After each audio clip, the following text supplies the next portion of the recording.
이제 지난주에 지난 시간에 했었던 것을 다시 한번 조금 정리를 하면서 시작을 하려고 합니다. 네, 잘 보이네요. 우리에게 구원이 필요한 이유에 대해서 지난주에 말씀을 드렸어요. 우리에게 구원이 필요한 이유는 한마디로 우리가 처해 있는 그 상황 때문인데, 우리가 어떠한 상황에 있냐면은 기억나세요? 절망적인 상황, 우리가 절망적인 상황에 있다라는 말씀을 드렸습니다. 이 상황이 절망적인 상황인 이유는 제가 이제 하나님 쪽을 이제 좀 구분하기 위해서 하나님 쪽을 하얀색으로 해놓고 우리가 속해 있는 영역을 이제 검은색으로 표시를 해놨는데요. 하나님이 모든 선의 근원이 되시죠. 모든 좋은 것들, 모든 아름다운 것들, 모든 진리, 그 모든 것의 근원이 되시는 분이 그 하나님이신데, 우리가 그 하나님을 떠나서 그 하나님을 대적해서 우리가 다른 곳으로 왔기 때문에, 그렇게 영역으로 생각을 해본다면 다른 영역으로 왔기 때문에 그 영역에는 그렇다면 선한 것도 없고 진리도 없고 아름다운 것도 없다라는 얘기인 거죠. 우리가 처해 있는 상황이 그렇습니다. 성경이 야고보서 1장 17절에서 이렇게 말씀을 해요. 온갖 좋은 은사와 온전한 선물이 전부 다죠. 다 위로부터 빛들의 아버지께로부터 내려온다. 그러니까 모든 좋은 것들은 다 하나님에게 있다라는 거죠. 그 말은 이 하나님을 떠나면 이 모든 좋은 것들을 우리가 잃어버리게 된다라는 말이 됩니다. 그래서 이 성경에서 말하는 구원이라는 것, 우리가 성경에서 구원을 말할 때 단순히 어떠한 고통스러운 상황, 그런 상황에서 벗어나는 것, 그거 자체의 문제가 아니라 우리가 지금 그런 상황에 있는 이유를 알아야 이 구원에 대해서 제대로 이해를 할 수 있는 건 거죠. 우리가 왜 그런 상황에 있냐 하면은 바로 이 모든 좋은 것, 선한 것의 근원 되시는 하나님을 떠나 있기 때문에, 그렇기 때문에 우리가 그러한 상황에 있다. 그래서 성경이 말하는 구원이라는 것은 결국 그 관계를 회복하는 것이다 라는 말씀을 드렸습니다. 이렇게요, 그렇죠? 이 모든 선한 것 밖에 있던 이 사람들이 다시 하나님 안으로 들어오는 것, 회복되는 것, 하나님과의 관계가 회복되는 것이 성경에서 말하는 구원이다 라는 말씀을 드렸습니다. 우리에게 구원이 필요한 이유, 우리가 그러한 절망적인 상황에 있고요. 그 절망적인 상황에 우리가 있는 이유는 뭐냐면은 이 선의 근원이 되시는 하나님을 대적해서 우리가 떠나 있기 때문이다. 그래서 성경이 말하는 구원은 단순히 고통을 벗어나는 것이 아니라 이 하나님 안으로 다시 들어가는 것, 관계를 회복하는 것이다. 그것이 성경이 말하는 구원이다라는 말씀을 드렸었습니다. 근데 문제는 우리가 이렇게 할 수 없다라는 거죠. 우리 스스로가 노력을 해서 하나님 안으로 나는 다시 들어갈 거야, 그렇게 우리가 하지도 않고 그렇게 할 수도 없다라는 겁니다. 우리가 할 수 없으면 다른 누군가가 그렇게 해줄 수 있으면 되겠죠. 나의 부모님이 그렇게 해줄 수 있다라거나, 우리 인간들 중에서 뛰어난 누군가가 그렇게 할 수 있다라거나, 그렇게 할 수 있으면 되겠죠. 근데 그렇지도 않습니다. 우리보다 훨씬 더 뛰어난 존재라고 생각하는 천사들도 마찬가지로 이렇게 할 수 없습니다. 어떤 피조물도 우리를 하나님을 떠난 절망적인 우리를 구원해내서 하나님께로 다시 인도해낼 수는 없습니다. 왜 그러냐 하면은 우리의 문제가 이 가장 높으시고 가장 능력이 많으시고 가장 높은 곳에 계신 그 왕과의 문제이기 때문에 그렇습니다. 하나님께서 먼저 우리를 구원하기로 하지 않으시면 근본적으로 우리가 구원을 받을 수가 없다라는 것이 성경에서 말하고 있는 우리들의 상황입니다. 우리는 구원받을 필요가 있죠. 그렇죠? 우리가 지난 시간에 그 말씀을 드렸던 거고, 우리는 구원을 받을 필요가 있습니다. 그러면 하나님의 입장에서도 그럴까요? 이 부분에 대해서 좀 생각을 해보려고 그러는 건데요. 하나님도 우리를 구원하실 필요가 있으셨느냐? 우리 입장에선 당연히 구원이 필요한데 하나님도 우리를 구원하셔야만 했었느냐에 대한 질문인데요. 이 필요라는 것을 생각해 보면은 여러 측면에서 필요라는 것이 생길 수가 있어요. 그러니까 내가 어떠한 큰 손해를 보지 않기 위해서 우리가 어떠한 일을 할 때가 있죠. 그런 것들을 우리가 이거는 꼭 필요한 일이야 라고 말을 하죠.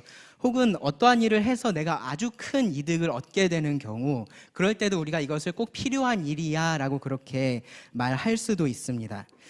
그렇다면 하나님 측면에서 우리가 죄 가운데 있는 것이 하나님에게 아주 큰 손해가 되거나 혹은 거기서 우리를 건져내는 것, 우리를 구원해내는 것이 하나님에게 아주 큰 이득이 되면 그러면 우리가 하나님이 우리를 구원하실 필요가 있었다라고 그렇게 말할 수 있을 겁니다.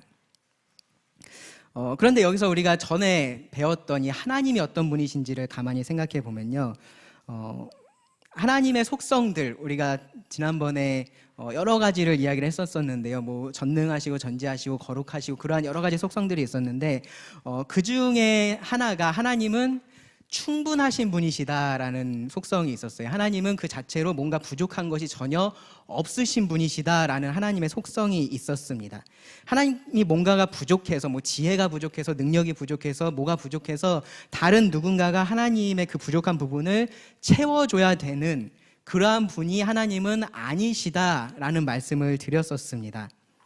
하나님께서 우리를 창조하셨던 것도 필요에 의해서 창조하셨던 것이 아니었죠. 그렇죠? 예. 하나님이 우리가 없으면 하나님은 존재할 수 없고 그러한 분이 아니셨습니다. 우리가 하나님에게 의존적이지 하나님이 우리들에게 의존적인 것이 아니다라는 말씀을 드렸었는데요.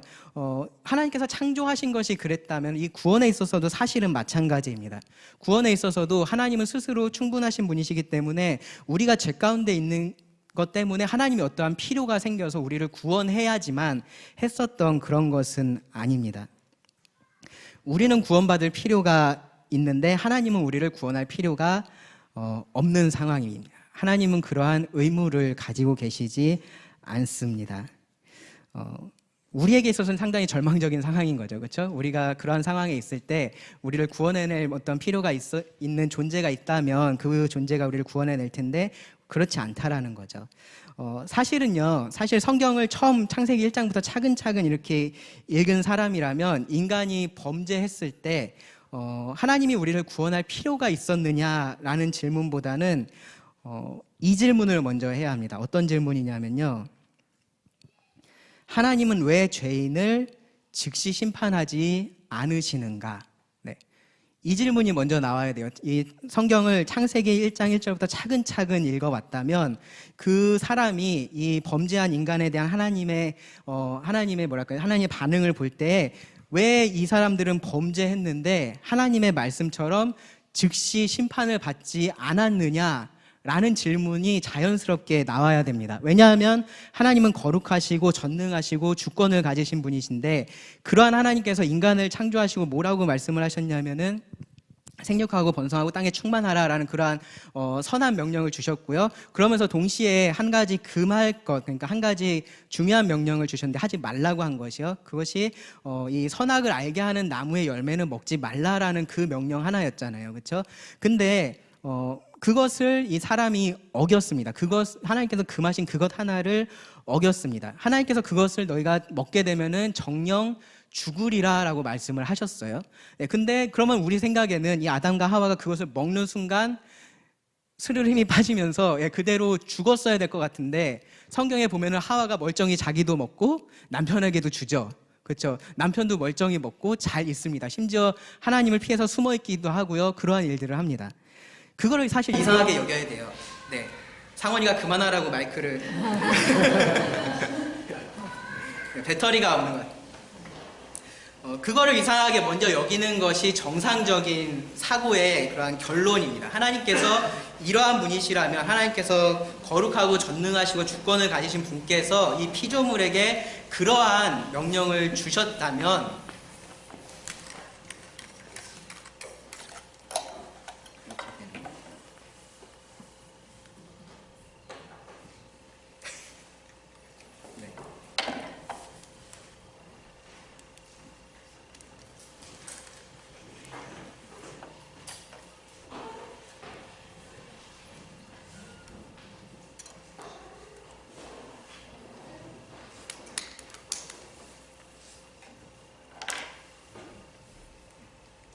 네, 됐네요.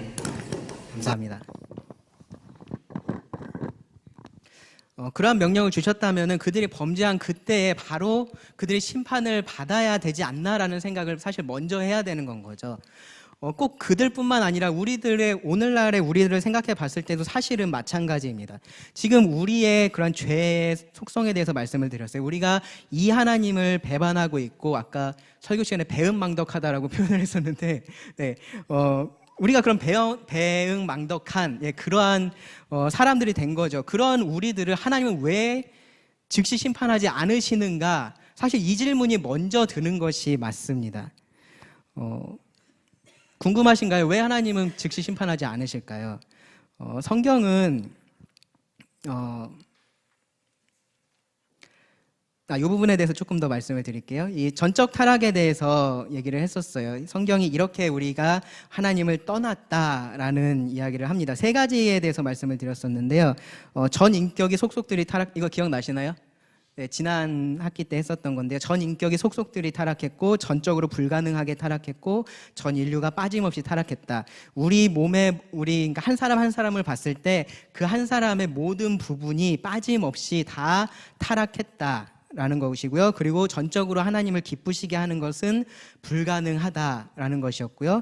그리고 세 번째로는 뭐 인류 중에 어떤 사람은 괜찮고 어떤 사람은 아니고 그런 게 아니라 모든 인류가 똑같이 그렇게 타락했다라는 것이 성경이 인간을 보는 관점입니다. 이것에 대해서 우리가 딱히 그렇게 뭐 고민하고 그럴 게 없어요. 인간은 선한가 악한가, 성경은 뭐라고 말할까? 성경은 너무나 분명하게 말합니다. 로마서 3장 9절 12절에서는요. 그러면 어떠하냐? 우리는 나으냐? 결코 아니라 유대인이나 헬라인이나 다 죄 아래 있다고 우리가 이미 선언하였느니라.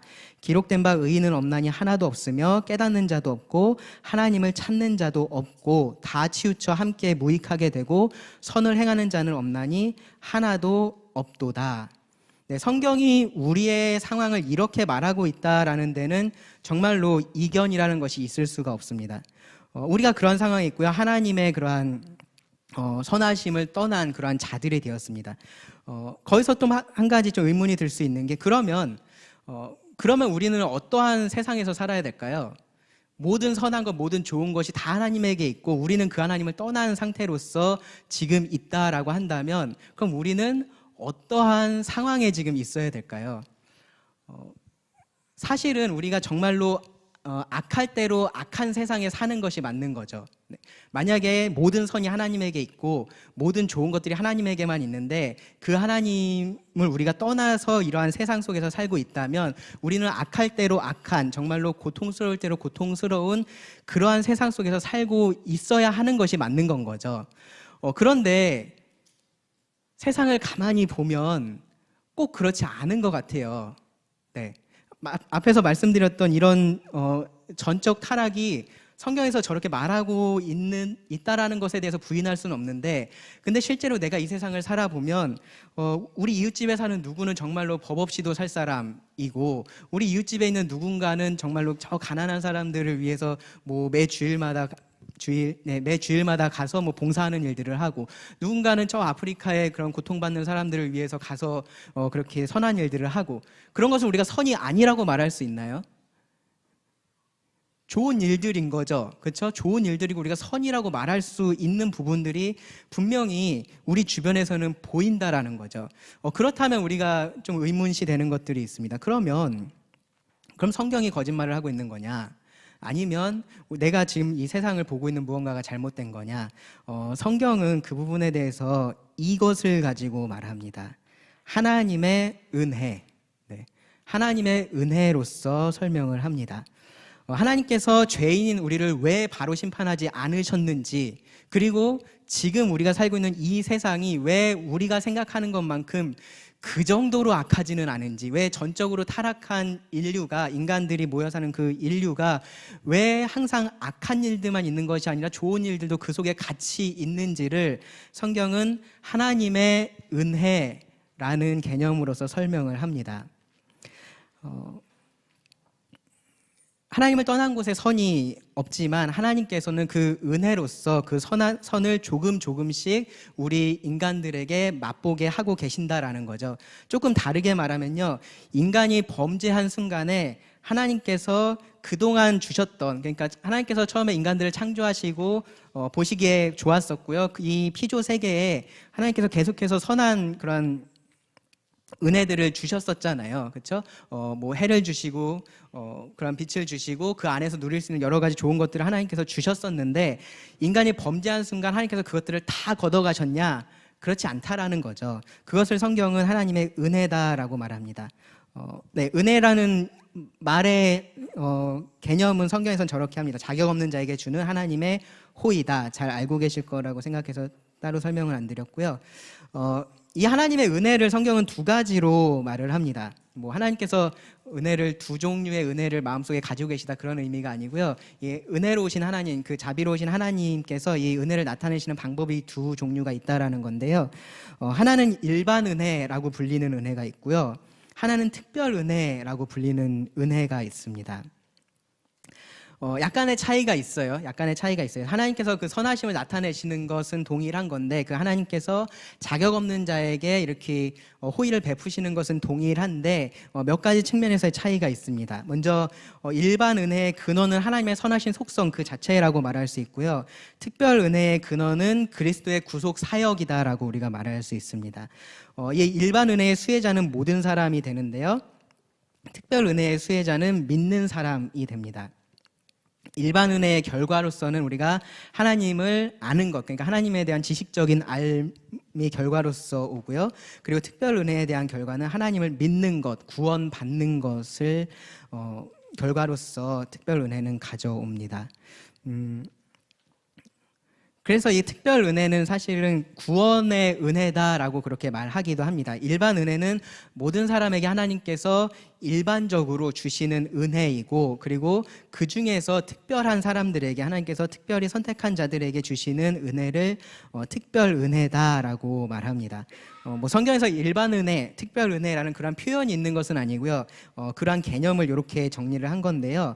먼저 일반 은혜에 대해서 좀 말씀을 드릴게요. 그리고 이 일반 은혜에서 시작해서 특별 은혜에 대해서 말씀을 드리겠습니다. 이 일반 은혜의 기초적인 부분에 대해서 성경은 이렇게 말합니다. 시편 145편 9절에서 여호와께서는 모든 것을 선대하시며 그 지으신 모든 것에 긍휼을 베푸시는도다. 여기서 제가 글자를 크게 해놓은 것들이 있죠. 모든 것. 네. 하나님께서 모든 것, 그 지으신 모든 것들에게 동일하게 선을 보이시고 긍휼을 보여주신다라는 겁니다. 그리고 누가복음 말씀해 보시면 오직 너희는 원수를 사랑하고 선대하며 아무것도 바라지 말고 구워주라. 그리하면 너희 상이 클 것이요 또 지극히 높으신 이의 아들이 되리니 라고 하면서 이 하나님의 백성의 올바른 그러한 삶의 모습에 대해서 말을 하는데요. 그러면서 그 이유에 대해서 말하는 것이 그는 그러니까 하나님이신 거죠. 그는 은혜를 모르는 자와 악한 자에게도 인자하시니라. 너희 아버지의 자비로움 같이 너희도 자비로운 자가 되라. 하나님께서 그렇게 하신다라는 겁니다. 일반적으로 하나님께서 모든 사람에게 그렇게 동일하게 차별 없이 은혜를 내려주신다. 뭐 하나님 믿는 사람이라고 해서 뭔가를 더해주고 뭐 그러지 않으신다라는 거죠. 그러한 은혜들이 있다라는 거죠. 그러한 은혜들의 예는 이런 것들이 있습니다. 성경을 가지고 계시죠? 성경을 꺼내서 성경 말씀을 좀 찾아볼 텐데요. 먼저 하나님께서 물질적인 필요들을 공급을 해 주십니다. 사도행전 14장 17절인데요.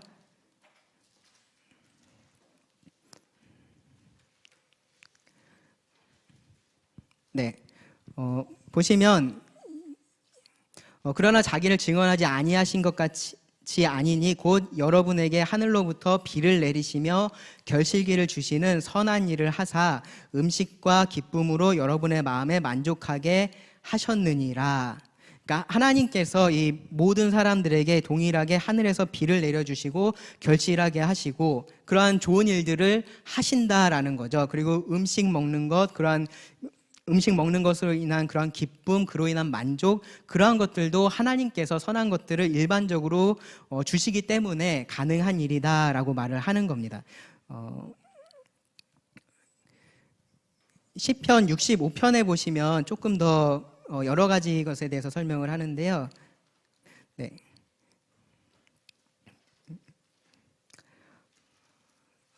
시편 65편 6절부터 보시면요. 네, 안 찾으시나요? 안 찾고 계시면 제가 그냥 이거 앞에 거 그냥 읽어드릴게요. 네, 너무 찾는데 시간이 걸릴 것 같으면 제가 그냥 읽겠습니다. 네, 6절에 보시면요. 주는 주의 힘으로 산을 세우시며 권능으로 띠를 띠시며 바다의 설렘과 물결의 흔들림과 만민의 소유까지 진정하시나이다. 땅끝에 사는 자가 주의 징조를 두려워하나이다. 주께서 아침 되는 것과 저녁 되는 것을 즐거워하게 하시며, 그리고 9절부터 보시면 땅을 돌보사 물을 대어 심히 윤택하게 하시며 하나님의 강에 물이 가득하게 하시고 이같이 땅을 예비하신 후에 그들에게 곡식을 주시나이다. 주께서 밭 고랑에 물을 넉넉히 대사 그 이랑을 평평하게 하시며 또 담비로 부드럽게 하시고 그 싹에 복을 주시나이다. 주의 은택으로 한 해를 관시우시니 주의 길에는 기름방울이 떨어지며 들의 초장에도 떨어지니 작은 산들이 기쁨으로 띠를 띠었나이다. 초장은 양떼로 옷 입었고 골짜기는 곡식으로 덮였음에 그들이 다 즐거이 외치고 다 노래하나이다. 하나님께서 이러한 일들을 하신다라는 거죠.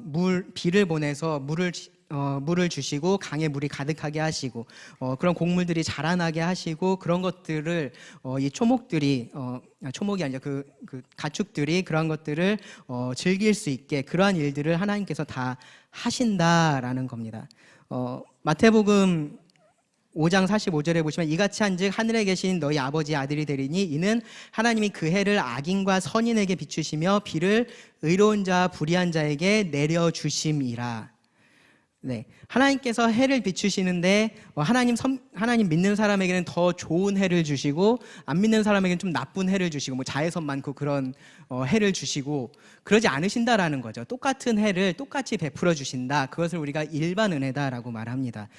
비도 마찬가지로 그렇게 하나님께서 하신다라는 겁니다. 하나님께서 이러한 일들을 어떻게 하실까요? 기본적으로 자연에 하나님께서 창조하실 때 하나님께서 이 피조물 안에 두신 원리라는 것이 있죠. 그렇죠? 그러한 원리를 따라서 자연스럽게 그러한 일들이 이루어집니다. 그렇게 하나님께서 비를 내리시고 해를 비추시고 하는 일들이 일어나는 거죠.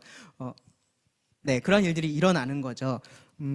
가끔씩 하나님께서 그러한 것들을 특별하게 간섭하셔서 일어나지 않게 하시거나 그러한 것들을 이렇게 심판의 도구로서 사용하시거나 그러한 일들을 하시기는 하시죠. 그렇죠? 예, 그러한 것들은 특별한 경우입니다. 그것을 우리가 성경의 기적이라고 말을 하는 건데요. 그런 것들은 특별한 경우인데 일반적으로 하나님은 동일하게 의인이 됐든 악인이 됐든 그러니까 하나님을 저주하는 사람이나 하나님을 찬양하는 사람이나 동일하게 비를 주시고 동일하게 그렇게 빛을 주시고 동일하게 음식을 먹고 그것으로 즐거워할 수 있게 하시고 하신다라는 거죠. 악인들 하나님을 믿지 않는 사람들은 혀가 마비가 돼서 먹어도 음식 맛을 모르고 그렇게 되지 않는다라는 겁니다. 하나님께서 그러한 일들을 하십니다. 그리고 이제 두 번째로 생각해 볼 수 있는 것은 이 죄의 권세를 억제하신다라는 부분인데요. 그러니까 이것이 우리가 모두 전적으로 타락했음에도 불구하고 이 세상이 악할 대로 악해지지 않은 이유가 사실은 여기에 있습니다. 이 데살로니가 후서 말씀인데요. 너희는 지금 그로 하여금 그의 때에 나타나게 하려 막는 것이 있는 것을 아나니 여기 보면 막는 것이 있다라고 얘기를 하죠. 불법의 비밀이 이미 활동하였으나 지금은 그것을 막는 자가 있어 그 중에서 옮겨질 때까지 하리라라고 말씀을 합니다. 그러니까 이 불법의 비밀들 그러니까 이 적그리스도의 일들 사탄의 일들이 이미 그렇게 시작되었지만 하나님께서 그것을 막고 계시다라는 겁니다. 막고 계셔서 그것이 하나님께서 그것을 푸실 때까지는 우리가 완전히 그렇게 타락하지 않는다라는 말씀을 하는 겁니다. 그것이 이제 하나님께서 구체적으로 하시는 일이고요. 그리고 또 직결적으로 심판하는 것을 보류하시는 것. 그러니까 아담과 하와가 범죄했을 때 바로 죽지 않았고요. 우리가 죄 지을 때마다 바로 하나님께서 심판하시지 않고 전에 그런 말씀들 이렇게 가끔씩 목사님들이 하시는 경우들이 있어요. 우리가 하나님 믿기 더 쉬우려면 우리가 믿을 때 하나님께서 이렇게 벼락을 내리셔서 그 사람이 이렇게 바로 죽게 하면 된다. 이제 그런 말씀들 하시는 경우들을 봤었는데요. 근데 하나님께서 그렇게 하지 않으시잖아요. 네, 지금 그렇게 하지 않고 계십니다. 직결적으로 그 죄에 대해서 하나님께서 심판하지 않고 계십니다. 몇 개의 말씀을 우리가 좀 찾아볼 수 있는데 창세기 말씀을 볼까요? 창세기 말씀해 보시면 여호와께서, 이게 이제 그 노아 홍수 이후의 말씀입니다. 여호와께서 그 향기를 받으시고 그 중심에 이르시되 내가 다시는 사람으로 말미암아 땅을 저주하지 아니하리니 이는 사람의 마음이 계획한 바가 어려서부터 악함이라. 내가 전에 행한 것 같이 모든 생물을 다시 멸하지 아니하리니 땅이 있을 동안에는 심음과 거둠과 추위와 더위와 여름과 겨울과 낮과 밤이 쉬지 아니하리라. 하나님께서 이 노아 때에 그 인류가 심히 타락한 것을 보시고 어떻게 하셨죠? 그들에게 큰 홍수를 내리셨죠. 심판하신 겁니다. 그것에 따라서 하나님께서 어떻게 보면은 그 즉시에 그런 심판을 하셨던 겁니다. 그러니까 여기서 말하고 있는 뭐 심고 거두고 추위와 더위와 그런 것들이 사라져버린 그런 상황이었던 거죠. 하나님의 심판으로 인해서 그랬었는데 이제는 하나님께서 그 이후에는 그렇게 하지 않으시겠다라고 말씀을 하시고 지금도 그렇게 하고 계십니다. 로마서 2장 4절에서는요. 혹 네가 하나님의 인자하심이 너를 인도하여 회개하게 하심을 알지 못하여 그의 인자하심과 용납하심과 길이 참으심이 풍성함을 멸시하느냐. 그러니까 이 말씀은 하나님께서 지금 그렇게 하고 계시다라는 거죠. 죄에 대해서 인자하게 그것을 용납하시고 길이 참고 계시다라는 말입니다. 베드로 후서 말씀도 보시면요. 사랑하는 자들아 주께는 하루가 천년 같고 천년이 하루 같다는 이 한 가지를 잊지 말라. 주의 약속은 어떤 이들이 더디다고 생각하는 것 같이 더딘 것이 아니라 오직 주께서 너희를 대하여 오래 참으사 아무도 멸망하지 아니하고 다 회개하기에 이르기를 원하시느니라. 네, 하나님께서 지금 참고 계시는 겁니다. 하나님께서 이 심판을, 즉각적인 심판을 지금 보류하고 계신 건 거죠. 심판을 지금 취소하신 게 아니에요. 그러니까 안 하고 계시니까 취소한 것처럼 생각하는 그러한 경우들이 있는데 그렇지 않습니다. 보류하고 계신 것이고요. 우리가 오늘 말씀에서 들었었던 것처럼 그렇게 하나님께서 정말로 심판하실 날이 다가오고 있습니다. 네 번째로 하나님께서 주시는 일반적인 은혜는요, 보편적인 도덕이라는 부분인데요. 로마서 2장에서 보시면 이 하나님께서 인간들에게 이 보편적으로 무엇이 선하고 악한 건지를 알 수 있게 하셨다라는 말씀이 있습니다. 유대인들에게는 율법이라는 것을 주셔서 그들에게는 그것을 통해서 알리셨는데, 그럼 율법 없는 이방인들은 그럼 뭐가 옳고 나쁜지도 모르는데 그럼 그들이 어떻게 죄를 범했다고 말할 수 있느냐라는 질문에 대해서 대답을 하는 건데요.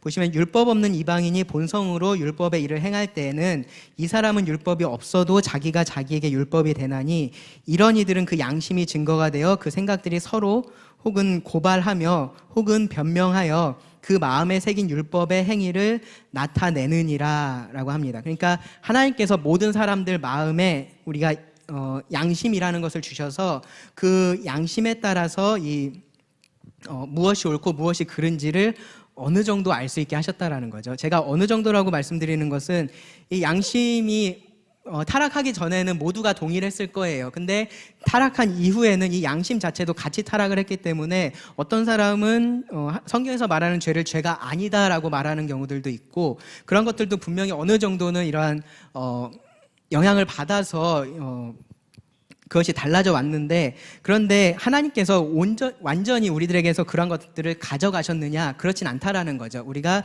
여전히 누구에게 물어봐도 사람을 죽이는 것은 안 돼, 살인은 안 돼라고 누구에게 물어봐도 그렇게 얘기를 하잖아요. 세상 어느 나라를 가도 우리나라는 마음대로 사람을 죽일 수 있는 나라야, 살인이 우리는 죄가 아니야, 그런 나라는 없잖아요. 그러니까 우리가 그런 인류를 봤을 때, 각 나라들을 봤을 때 보편적으로 볼 수 있는 그러한 도덕들, 그러한 것들이 있는 이유가 무엇이냐라고 물어보면 이 하나님께서 인간들에게 그러한 양심을 주셨고, 그 인간이 범죄했을 때 그러한 양심을 온전히 다 가져가시지는 않으셨던 건 거죠. 여전히 그들에게 선과 악을 알 수 있는 것들을 남겨주셨습니다. 그리고 그런 것을 통해서 하나님을 찾게 그렇게 하셨던 거고요.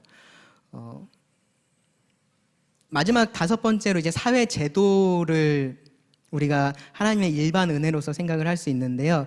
뭐 가정이나 이 사회를 우리가 지탱하고 있는 여러 구조들 있잖아요. 그런 것들이나 뭐 정부나 그런 것들도 하나님께서 우리들에게 일반 은혜로서 주신 것이다라는 것을 우리가 알 수 있습니다. 나라는 우리가 세운 거 아니야. 우리가 대한민국의 주권은 국민에게 있고, 뭐 그렇게 생각할 수 있는데 사실 성경은 이렇게 말을 합니다. 각 사람은 위에 있는 권세들에게 복종하라. 권세는 하나님으로부터 나지 않음이 없나니 모든 권세는 다 하나님께서 정하신 바라. 하나님께서 이 권세들을 정하셔서 세우셨다라는 거죠. 근데 앞에서 제가 드렸던 말씀처럼 그렇다고 해서 이 권세들이 다 선하냐? 그렇진 않은 건 거죠. 그 안에 분명히 악한 권세들이 있고 그런 것들은 분명히 있지만 어쨌든 하나님께서 일반적으로 이러한 권세들을 주시고 그러니까 나라를 만드시고 정부를 세우게 하신 것에는 이유가 있다라는 겁니다. 여기 말씀해 보시면 4절에 그는 하나님의 사역자가 되어 너에게 선을 베푸는 자니라. 그러나 네가 악을 행하거든 두려워하라. 그가 공연히 칼을 가지지 아니하였으니 곧 하나님의 사역자가 되어 악을 행하는 자에게 진노하심을 따라 보응하는 자니라. 네. 이러한 역할들을 하게 하려고 하나님께서 이 정부를 주셨다라는 거죠, 우리들에게. 그래서 그런 말을 해요. 그러니까 일반적으로도 무정부보다는 악한 정부가 낫다라는 이야기를 해요. 그러니까 아예 정부가 없는 상태에서 우리가 사는 것보다는 좀 좋지 않은 정부라도 그나마 있는 게 낫다라는 이야기들을 하거든요. 왜냐하면은 그나마 있으면 어쨌든 이러한 하나님께서 주신 그러한 양심의 법이나 그런 법들에 따라서 사람들이 어느 정도는 서로를 보호하고 하는 일들을 하기 때문인 거죠. 그런 게 없어지면 정말로 사람이 악할 대로 자기가 할 수 있는 한 악하게 그렇게 행동할 수 있는 거리들이 생겨나게 됩니다. 가끔씩 그러한 일들을 우리가 역사를 통해서 볼 수 있죠. 뭐 전쟁이 났을 때나 어떠한 그렇게 무정부 상태가 된 그러한 상황들을 보면 그 안에서는 정말로 힘없는 사람들이 우리가 상상할 수 없는 그러한 고통들을 겪게 되는 것을 볼 수 있어요.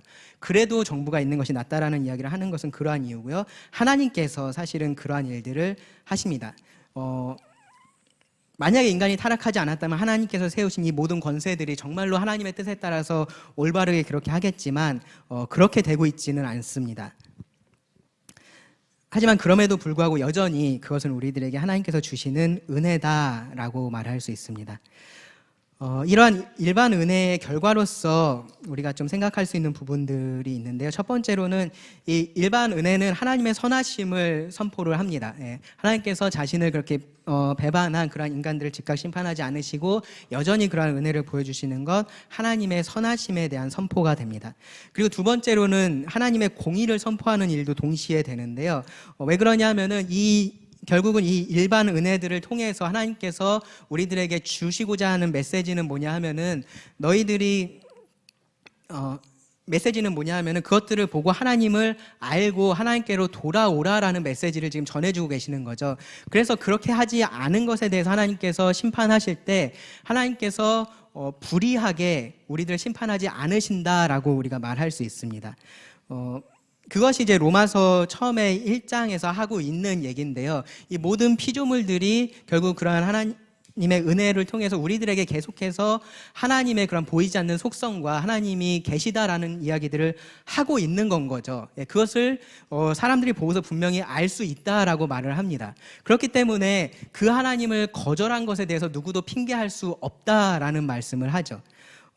그렇게 이야기할 수 있는 근거가 되는 것이 바로 하나님께서 이 사람들에게 일반 은혜를 여전히 주시기 때문에 그렇습니다. 그리고 또 하나 우리들에게 있어서 좋은 것, 죄의 결과를 우리가 온전하게 경험하진 않는다. 그러니까 정말로 악해질 대로 악한 사람들 속에서 우리가 살아가지는 않는다라는 것도 결과고요. 그리고 조금 다른 측면에서 이 세상의 아름다움과 선함을 우리가 경험하면서 살 수 있는 것, 그것도 하나님의 은혜입니다. 여러분들이 먹는 것을 통해서 즐거워하실 수 있다면 이것이 하나님께서 주시는 은혜이구나라는 생각을 하셔야 된다라는 거죠. 뭐 어디 제주도 같은 데 좋은 데 가서 이게 바위가 어떻게 저렇게 깎여 있지 막 그렇게 놀라고 막 그러시지만 말고 하나님께서 저런 아름다운 것들을 만드셔서 우리들에게 여전히 이런 것들을 보고 기뻐하게 하시는구나, 그런 생각들을 하셔야 된다라는 건 거죠.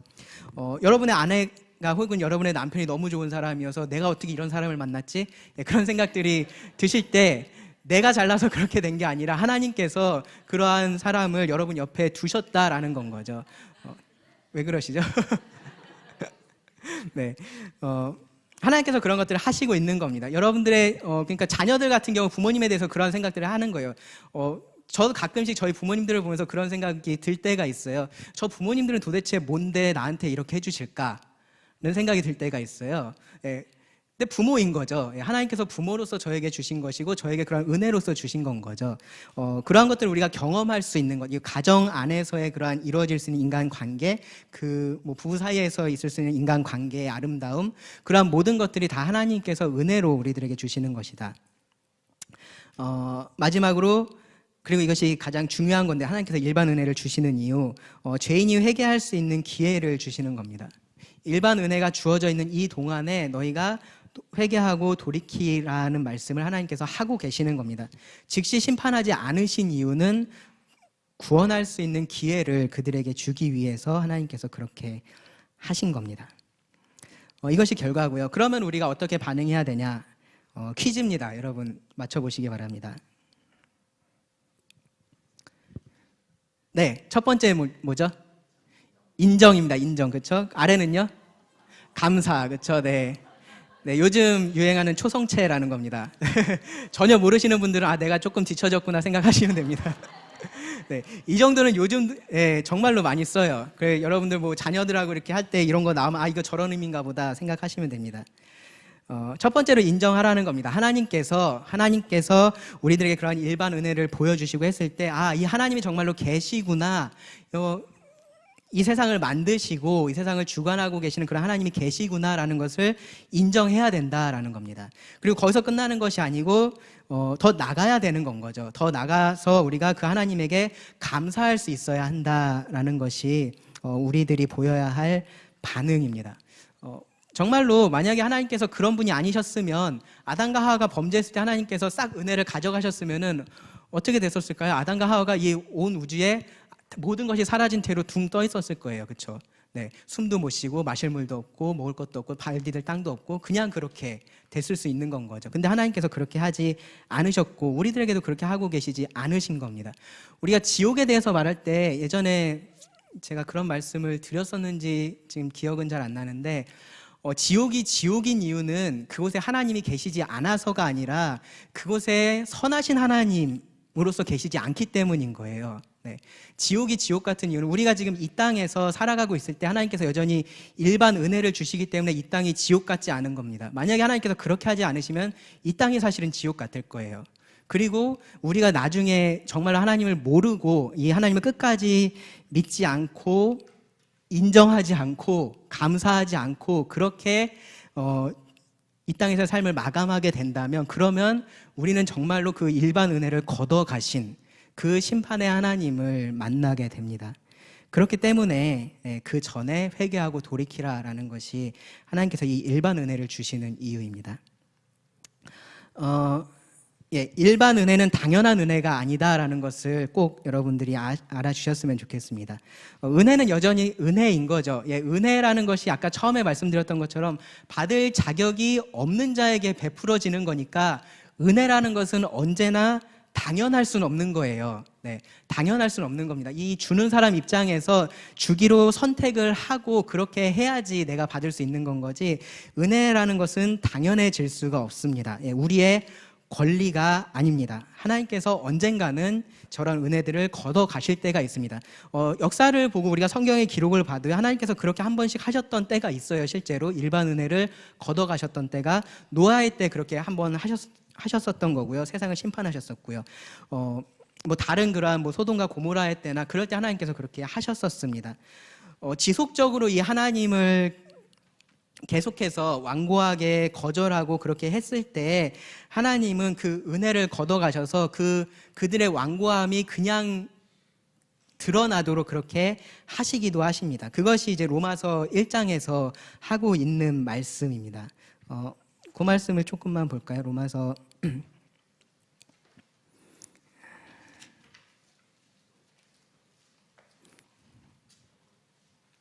네. 24절에 보시면 그러므로 하나님께서 그들을 마음의 정욕대로 더러움에 내버려 두셨다라고 하죠. 내버려 두셨다. 그러니까 그냥 그들의 완고한 마음을 그냥 두신 겁니다. 너희가 그렇다면 내가 이 은혜를 걷어갈게입니다. 그래서 그대로 두셨을 때 그들이 몸을 서로 욕되게 하셨다라고 말씀하고요. 26절에도 보시면 이 때문에 하나님께서 그들을 부끄러운 욕심에 내버려 두셨으니 곧 그들이 여자들도 술대로 쓸 것을 바꾸어 영리로 썼다라고 말하고요. 28절에도 보시면 또한 그들이 마음에 하나님 두기를 싫어하며 하나님께서 그들을 그 상실한 마음대로 내버려 두사 합당한 못한 일을 하게 하셨다라고 합니다. 그리고 이어지는 말씀이 그러한 합당하지 못한 일에 대한 결과들입니다. 그러니까 하나님께서 때로는 그렇게 하시는 겁니다. 이러한 우리들이 계속해서 하나님을 거절하고 계속해서 완고한 모습들을 보일 때 하나님께서 그렇다면 하면서 그렇게 내버려 두실 때가 있는 것입니다. 이 일반 은혜가 당연한 은혜가 아니어서 그래요. 이 일반 은혜를 걷어 가셔서 하나님께서 그렇게 하실 때가 있습니다. 궁극적으로 하나님께서 이 은혜를 걷어 가실 때가 있죠. 그렇죠? 우리 개개인에게서 그것이 끝날 때는 우리의 죽음이고요. 이 인류를 하나님께서 심판하실 때는 그때가 바로 이 일반 은혜를 걷어 가실 때입니다. 하나님께서 왜 이 죄인을 즉시 심판하지 않으시느냐라는 질문에 대한 답으로 일반 은혜에 대한 말씀을 드렸습니다.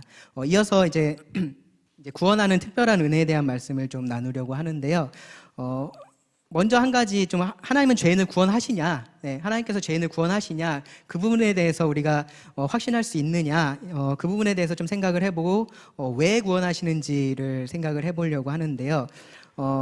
성경은 하나님께서 죄인을 구원하신다라고 말을 합니다. 에베소서 1장에 보시면 찬송하리로다 하나님 곧 우리 주 예수 그리스도의 아버지께서 그리스도 안에서 하늘에 속한 모든 신령한 복을 우리에게 주셨다라고 합니다. 여기 말씀에 보시면 모든 신령한 복, 그러니까 그런 좋은 것을 우리들에게 주셨다라고 말을 하죠. 근데 그 복이 무엇이냐 하면 그 에베소서 1장 말씀을 쭉 찾아보면 이러한 것들이 복입니다. 거룩하고 흠이 없게 하신 것, 아들들이 되게 하신 것, 속량 곧 죄사함을 얻게 하신 것, 하나님의 비밀을 우리에게 알게 하신 것, 우리가 하나님의 기업을 받게 하신 것, 그리고 그 기업의 보증을 우리 안에 두신 것, 성령을 우리들에게 두신 것, 그것이 하나님께서 우리들에게 주신 복입니다. 복. 이 복들을 우리가 어떻게 누리게 됐느냐? 어떻게 누리게 됐냐면요. 에베소서 1장 말씀을 보시면 우리가 그리스도 안에 들어왔기 때문에 누리게 됐습니다. 우리가 즉 다른 말로 하면 우리가 하나님 안으로 들어왔기 때문에 누릴 수 있는 복들이 이러한 것들이 되었다는 거고요. 다른 말로 하면 아까 처음에 말씀드렸던 것처럼 하나님과의 관계가 회복된 것, 우리가 구원받았기 때문에 이러한 복들을 하나님께서 우리들에게 주셨다라고 말을 합니다.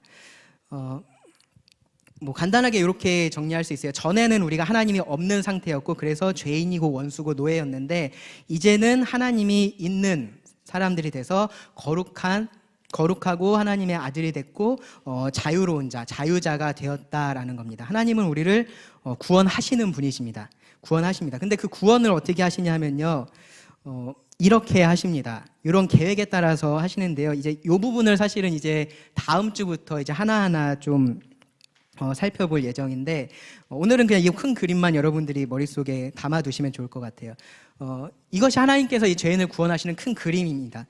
성부 하나님께서 계획을 하시고요. 그리고 성자 하나님께서 그 계획을 성취를 하시고 그리고 성령 하나님께서 그 성자께서 이루신 그 일들을 각 개인에게 적용하는 일들을 하십니다. 저 앞에 절수는 이제 에베소서 1장의 절수입니다. 하나님께서 계획하신 것, 이 계획에는 예정이라는 것, 선택이라는 것이 포함되어 있고요. 성자께서 성취하신 것, 그것은 예수님의 구속 사역을 말하고요. 성령께서 적용하시는 것, 우리를 거듭나게 하시고 또 우리를 구원받게 하시고 그리스도와 연합되게 하시고 하는 그런 모든 일들을 말합니다. 하나님께서 저러한 일들을 하십니다. 저게 이제 오늘날 우리의 입장에서 순차적으로 저렇게 생각을 할 수 있는 부분이고요.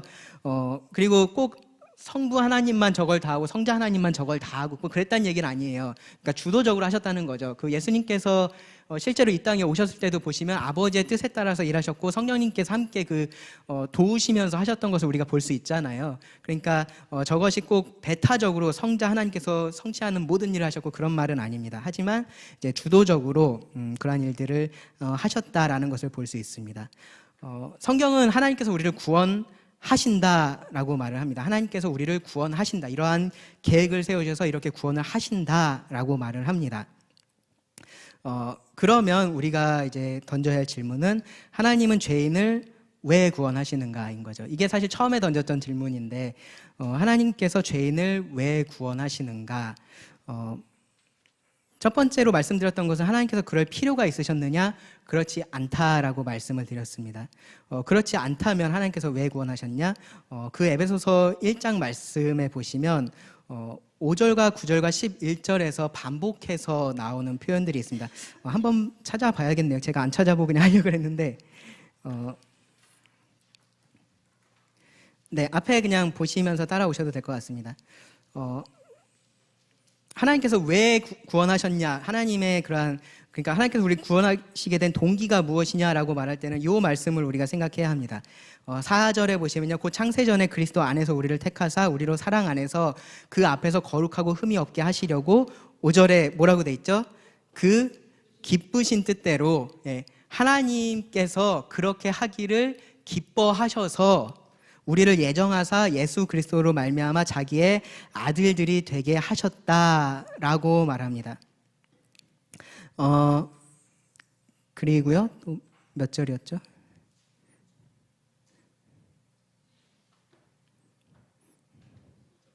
네? 9절. 그렇네요. 네. 그 뜻의 비밀을 우리에게 알리신 것이요 그의 기뻐하심을 따라 그리스도 안에서 때가 찬 경륜을 위하여 예정하신 것이다 라고 말을 하고요. 11절에도 보시면 모든 일을 그의 뜻의 결정대로 일하시는 이의 계획을 따라 우리가 예정을 입어 그 안에서 기업이 되었다라고 말합니다. 왜 하나님께서 우리를 구원하셨느냐? 하나님께서 그 기쁘신 뜻대로 그렇게 하셨다라는 겁니다. 하나님께서 그렇게 하시기로 결정을 하셔서 하나님께서 그렇게 하셨다라는 겁니다. 그 말을 우리가 다른 말로 바꾸면 하나님의 은혜다라고 말하는 겁니다. 하나님의 은혜. 그래서 그 에베소서 말씀에서도 6절과 7절에 보시면 하나님의 그 은혜라는 말이 나오고요. 이 구원에 대해서 하나님의 선물이고 하나님의 은혜로 된 것이다 라고 성경은 말하고 있습니다. 여기까지를 정리하면은 이렇게 할 수 있습니다. 하나님은 죄인을 구원하십니다. 근데 그 궁극적인 동기는 무엇이냐면은 하나님께서 그렇게 하기를 기뻐하셔서 그렇게 하신다라는 겁니다. 이 절망적인 상황에 있는 인간을 구원하지 않거나 혹은 구원하거나 그것은 하나님의 주권에 달려있는 문제인데 하나님께서 그러한 주권을 우리를 구원하시는 것으로 사용을 하셨다라는 것이 우리가 성경을 통해서 알 수 있는 이 구원의 이유다라고 말할 수 있습니다. 근데 생각해보면 참 이 은혜가 우리가 생각할수록 정말로 크다라고 생각할 수 있는 게 하나님께서 인간을 구원하기를 기뻐하셔서 그렇게 하셨잖아요. 그렇죠? 뭐 거기까지는 그래 그냥 하나님의 선택인가 보다 뭐 그렇게 우리가 생각할 수 있는데 거기서 사실 조금 더 생각해야 될 게 하나님께서 이제 우리가 다음에 어떻게 구원하셨는지도 보게 될 텐데 이 구원의 방법을 생각해 보면 하나님께서 굳이 왜 그렇게 하셨을까라는 생각이 들 수 있는 건 거죠. 하나님께서 우리를 구원하신 방법은 뭐였습니까? 바로 저 앞에서 우리가 잠깐 봤었던 것처럼 하나님이 인간의 몸을 입고 이 땅에 오셔서 그 인간들의 죄를 대신해서 죽으시는 것인 거죠. 그러한 방법을 통해서 우리를 구원하셔야 하셨는데 그것을 하나님께서 기뻐하셨다라는 건 거죠. 그게 참 우리 입장에서는 이해할 수가 없는 일입니다. 그러니까 하나님의 입장에서는 우리를 구원해야 될 그런 의무나 그런 것이 있지 않았고 구원하지 않는다고 해서 하나님께서 손해보실 게 없었고 하나님께서 구원하신다라고 해서 하나님이 가지고 계신 어떤 것에 무언가가 크게 더해지거나 그런 것도 아니었단 말이죠. 그런데 하나님께서 우리를 구원하시기로 하셨는데 그냥 내가 너 구원할게 뭐 그렇게 하고서 그러니까 별다른 대가 없이 아무런 그런 희생 없이 그렇게 하셨던 것이 아니라 하나님은 그것을 위해서 하나님 자신을 희생해서 그러한 일들을 하셨단 말이죠. 그래서 우리가 이것을 은혜다라고 말합니다. 은혜이고요. 하나님께서 구원하시는 은혜입니다. 하나님은 이 은혜로 우리를 선택하시고 부르시고 믿게 하시고 죄 용서받게 하시고 의롭다 하시고 거듭나게 하시고 영적으로 자라게 하시고 영적인 은사를 주시고 영생을 주시고 구원받게 그렇게 하십니다. 그래서 우리가 받은 구원을 처음부터 끝까지 뭐라 그래요? 네, 은혜다라고 합니다. 은혜다. 처음부터 끝까지 하나님께서 계획하셨고 하나님께서 이루셨고 하나님께서 우리들에게 적용하셔서 처음부터 끝까지 은혜로서 우리들에게 하나님께서 이 구원을 주셨습니다. 그래서 이제 다음 주부터 계속 이 구원에 대한 말씀을 좀 부분 그렇게 더 좀 살펴볼 텐데 그때마다 이 은혜란 얘기가 나올 수밖에 없어요. 뭐를 하든지 제가 이 은혜에 대한 얘기를 했던 얘기 또 하네 생각하지 마시고 저 은혜, 하나님의 은혜라는 것이 이 구원의 모든 부분에 그렇게 들어가 있구나. 내가 처음에 구원받을 때뿐만 아니라 지금 살아가고 있는 것, 앞으로 될 것, 그 모든 것에 있어서 하나님께서 우리들에게 은혜를 주셨구나. 그렇게 여러분들이 꼭 생각해 주시기 바랍니다. 자, 마지막으로 결론적으로 좀 정리를 드릴게요. 우리가 저런 상태에 있었습니다. 하나님을 떠나서 절망적인 그런 상황 속에 있었습니다. 그런데 저 상황이 우리들에게 그렇게 절망적인 것처럼 보이지 않았던 이유는 무엇이냐 하면 하나님께서 저 선하신 하나님께서 우리를 향해서 일반 은혜를 주셨기 때문에 이 세상이 새까맣게 안 보이고 조금은 그래도 회색 정도로 보였던 거죠. 네, 그렇게 우리가 이 세상 속에서 그렇게 살아가고 있었던 겁니다. 저 일반 은혜가 하는 일은 저 은혜를 주고 계시는 그 하나님을 보게 하는 건 거죠. 그 하나님이 계시다라는 것을 우리들에게 알게 하는 겁니다. 하지만 저 일반 은혜가 우리를 구원할 수는 없습니다. 우리가 하나님을 알게 하고 하나님을 찾게 할 수는 있지만 우리를 구원할 수는 없습니다. 우리를 구원하는 은혜는 바로 특별 은혜입니다. 특별 은혜가 인간이 하나님에게 준다는 얘기가 아니고요. 인간을 하나님께로 이끌어갈 수 있는 은혜는 바로 특별 은혜, 구원하시는 은혜다입니다. 이 믿는 자들이 바로 저 은혜로 우리가 구원을 받습니다. 그리고 저 은혜에 대해서 조금 더 우리가 자세하게 살펴볼 예정입니다. 마지막으로 저 은혜에 우리가 반응해야 한다라는 말씀을 드리고 마치려고 합니다. 은혜에 우리가 반응을 해야 합니다. 믿음으로 반응을 해야 하고요. 하나님께서 그 은혜로 믿음으로 말미암아 우리를 구원하시죠. 은혜에 믿음으로 우리가 반응을 해야 합니다. 은혜에 감사로 반응을 해야 하고요. 이것이 우리가 감사로 반응한다라는 것이 우리가 뭐 삶 속에서 계속해서 하나님에게 감사하는 것이 포함되어 있고 우리가 이렇게 모여서 하나님을 찬양하고 하나님 감사합니다라고 하는 모든 그러한 것들 우리가 예배하는 그런 모든 것들이 이 감사의 표현이 되어야 합니다. 은혜에 대한 감사의 표현이 되어야 합니다. 그리고 이 은혜의 삶으로 우리가 또한 반응을 해야 합니다. 하나님께서 우리들에게 은혜를 주셨던 것은 또한 그 하나님을 우리가 이 세상 속에 삶으로서 나타내기를 원하셨기 때문에 그렇게 하셨던 거죠. 하나님의 자비하신 것처럼 너희도 자비하라라고 말을 합니다. 이 하나님의 자비하심을 받은 사람이 그러한 자비를 세상 속에 나타내지 않고 하나님의 용서를 경험한 사람이 저런 놀라운 은혜로 인한 용서를 경험한 사람이 다른 사람을 용서하지 않는다라는 것 하나님의 은혜에 대한 올바른 반응이 아닌 건 거죠. 그리고 마지막으로 은혜의 입술로 반응하라. 우리가 이제 올해 특별히 더 이 전도에 대해서 강조를 하고 있는데요. 이 은혜에 대해서 우리의 입술로 하나님께서 이렇게 은혜를 우리들에게 주시는 분이십니다라는 얘기를 여러분의 주변에 입술로 계속해서 이야기를 하시기 바랍니다. 그것이 우리가 이 하나님께서 주신 이런 은혜에 우리가 올바르게 반응하는 모습입니다. 그러면은 기도하고 마치도록 하겠습니다.